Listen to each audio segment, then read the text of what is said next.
Welcome. Sort this out, but I found a way. Yeah. So I encourage everybody to write questions in the chat or in the Q&A section. And before they have the courage to do something like this. Oh, we have the first question already from Lena Carson.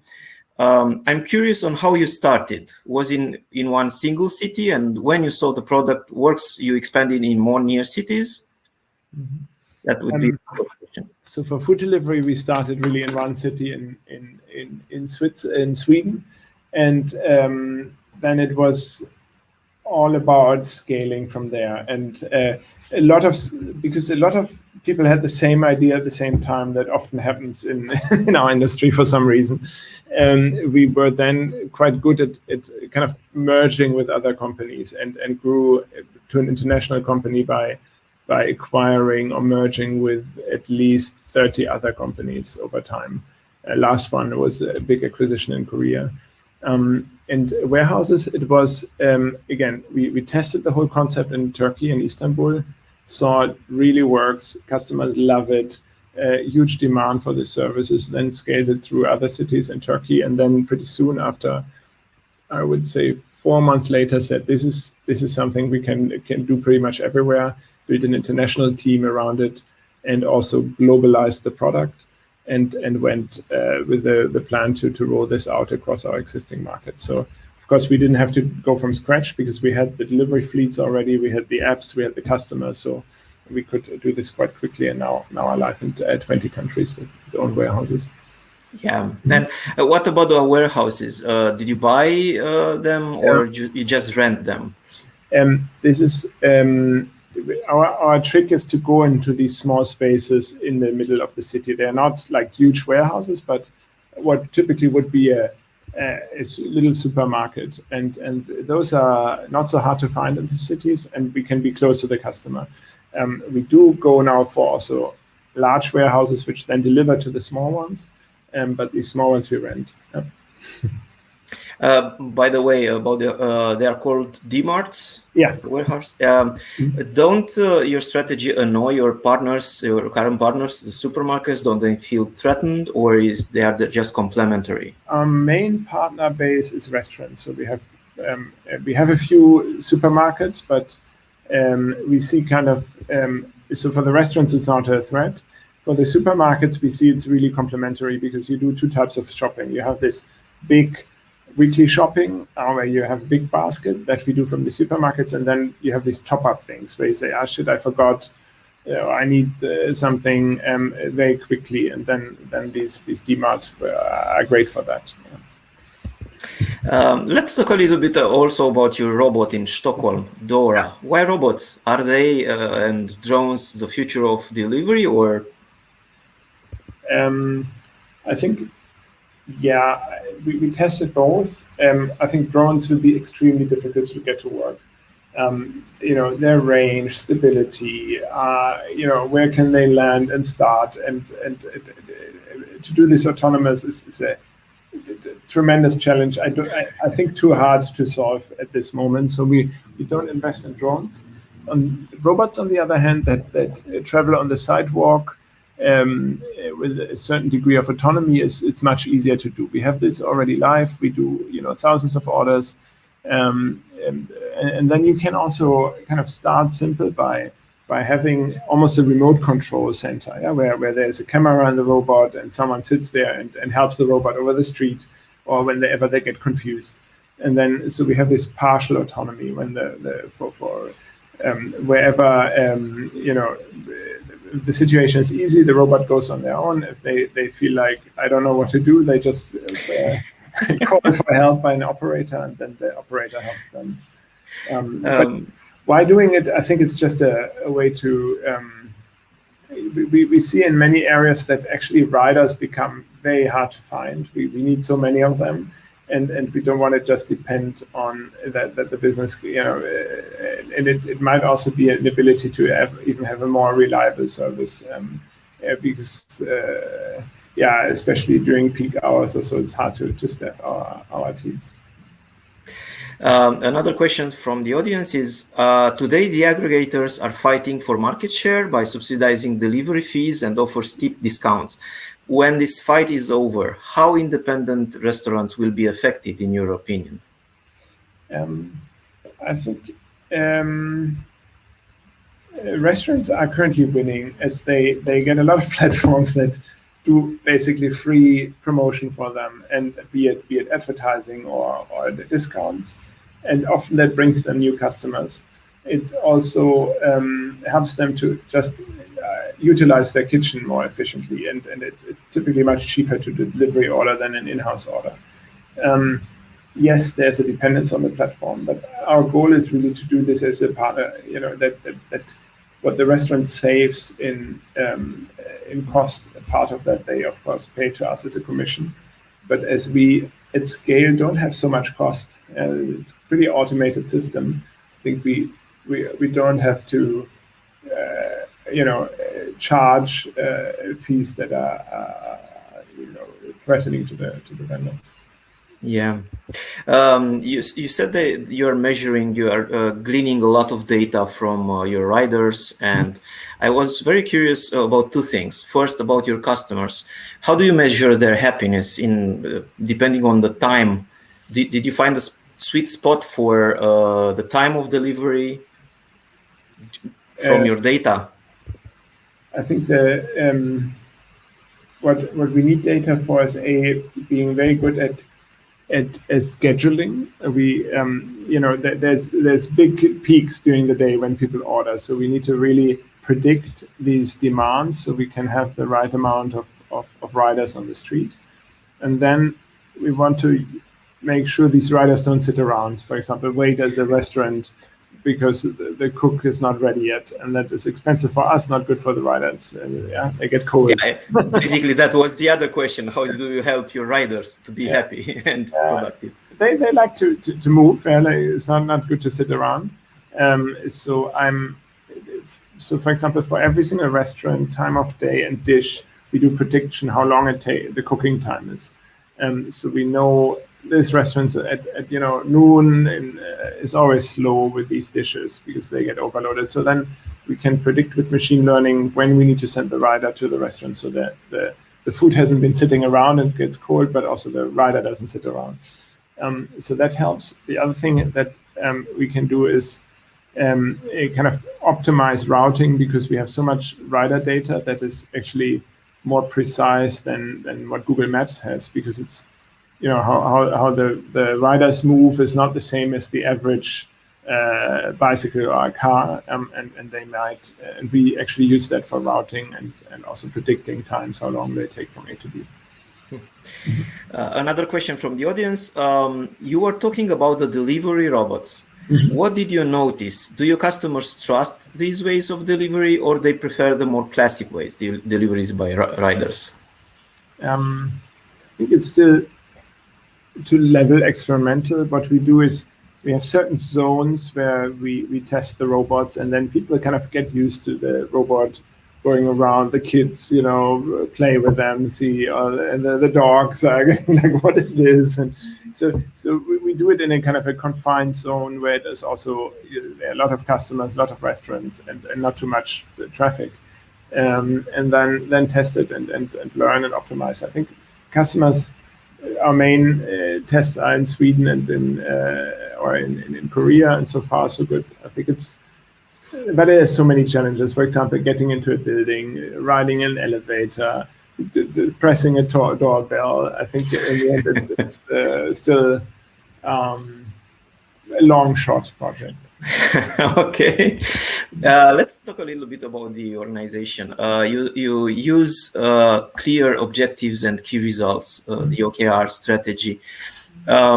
What benefits especially a growing organization like yourself, has from implementing such a strategy that's focusing clearly on objectives and key results? I would say I think it's focus on what matters. If you have just certain goals that are not linked to objectives of the company, the risk is that you do things because you do them, and you may be good at that, but it might not matter. So forcing teams to say whatever their goals are, they have to be linked to an objective, and this objective ideally is linked again to company objectives. It makes them think about the why. And then the why is important, obviously, that we do the right thing, but then it's also right accountability. So actually, it's not just to do good enough to do things, it's also kind of measure how these things affect the why, the objective. And both things you get with OKRs. It's quite hard to get it right. I think you're never really perfectly happy in most areas because it's hard to measure. But it's still a good discussion tools with teams. And once a quarter to sit together and say, what are your objectives here in the world? Yeah. Why are you here? How do you measure that you make progress? What was your progress in the last quarter? What do you want to achieve next quarter? And then also, what are some of the initiatives you drive to achieve these goals? I think it's a very generic tool that can be applied almost to every team, and it's, I think, also good for a company to have one system that people get used to and can over time improve and learn. And as a very busy CTO like you, how do you manage to balance the quarterly objectives with the long-term mission?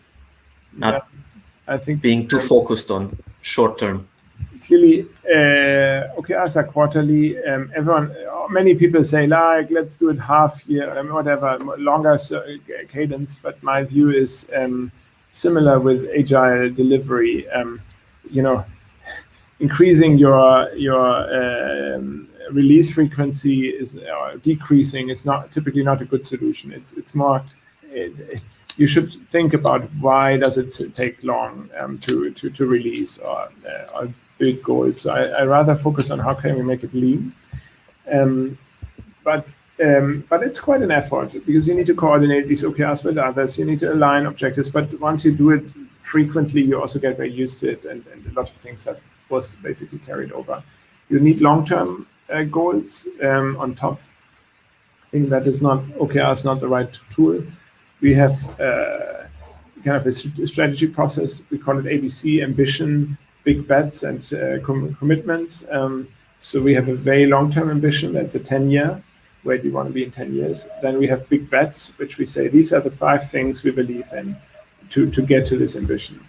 That are the most important things for the business. And then we use yearly commitments of the main business units to say this is. Let's say one big bet is our business.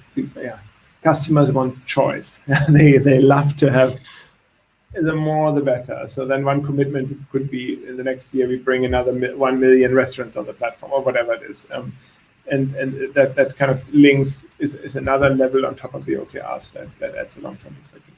So you balance the two approaches. That's very interesting. Another thing related to managing, you have a lot of local teams you mentioned all around the globe. How do you, as a CTO, manage to keep contact with them, especially in the post-COVID era?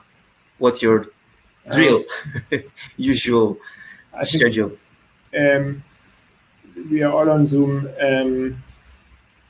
It's even before COVID, we were a lot on Zoom, so that didn't change so much. I did do a lot of travel in the past. We had, for example, so-called summits where we, for different topics, brought people together, said all the product leaders, all the tech CTOs, all the people in data or in other areas, which typically was extremely helpful to have this combination of team building and going out together and having eating good food and having a drink with content where you could learn from others with also using that opportunity to do problem solving together and ideation. That is missing a bit now, and I think it's hard to replicate that with online. So but we still do. I still believe a lot in co-creation. I call it, like getting people in an online room, having kind of a more kind of a draft version of a solution to a problem, and then work together to make that the final solution, and everyone has a part in the solution. And I think that works also online. And I think you need a little bit more structure. If you're not in the same, you need better preparation, more rigor, but it can be done. And of course, I'm happy to save time with traveling and to save also some the environment from us flying around. So do you think this model will last? My fear is that we lose what I would call cohesion in the company. That changing a job is just logging out of one Google account, logging in another one, and off you go. So how can we convey our culture? How can we bring people together? We actually did a company party last week, which was amazing. Had here in Berlin more than 1,000 people actually partying. It was a bit physical or online? Physical. Yeah. First time with the DJ, and everyone was like, wow, I haven't, most people had never seen each other in real life, and was everyone had this effect, wow, 3D. And I think this is still needed, and I hope it comes back. Yeah, but less. I think we can probably do half what we did physically online in the future, but the other half we still need. I would say. Okay, one last more question for me. You acquired several companies lately because it's related to what we discussed. How do you manage to integrate them, especially in this time that when they are still remote and you just acquire them? Or what do you want especially from these new teams? It's tricky. I think that the first step is to not go too fast and say, first of all, we bought this company because it was successful in their market, and what made it successful is the people. So how can we get these people excited to be part of a group now? It's probably not by coming with a long list of compliance and whatever. So more about giving them autonomy and say you get access to knowledge, you get access to great people, access to financing and money, and we help you be successful. That's step one. But then it's also, of course, we don't want to be extremely inefficient and build everything 10 times. So then we more divide and conquer and say, why don't you take this piece and make it great for the whole group, and take other pieces you don't need to worry about because we have solved it already. So, but that is a process that sometimes takes time. It depends also on the size of the company. But our starting point is kind of valuing the team and giving them autonomy instead of saying you're now part of the group. These are founders. If they don't have autonomy to take their own decisions, it's almost selling them, not coming from a position of you need to take this, but almost nothing is mandatory. It's all about convincing them that's better for them, for their business, if we work together. Thank you very, very much for your answers and your presence here, Christian. And have fun continuing to build Delivery Hero. We will. Thank you. Bye, everybody. Bye-bye.